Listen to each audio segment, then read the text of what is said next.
السلام عليكم، ازيكم عاملين ايه؟ طمنوني عليكم، يا رب جميعا تكونوا بألف خير. عايزة اقول لكم ان انا من الناس اللي كنت بحب اللمة وبحب الونس لكن حقيقي بعد ما اختلطت بالناس وشفت كم الأذى اللي وقع عليا من اختلاطي بيهم، فضلت ان انا اكون لوحدي في كل حاجة. بجد من ساعة ما قررت ان انا ابقى لوحدي في كل حاجة وانا ارتحت، من بيتي لشغلي ولادي، فقط لا غير، فقط لا غير.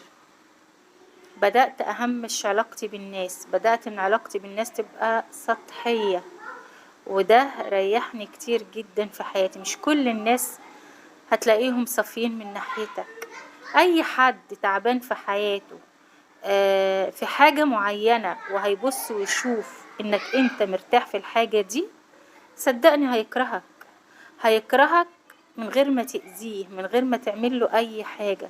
هيكرهك لمجرد انه حس انك مرتاح في حياته عنه، لكن هو ما يعرفش ان انت برضو بتعاني زي ما هو بيعاني، لكن في امور تانية مختلفة هو ما يعرفش عنها حاجة.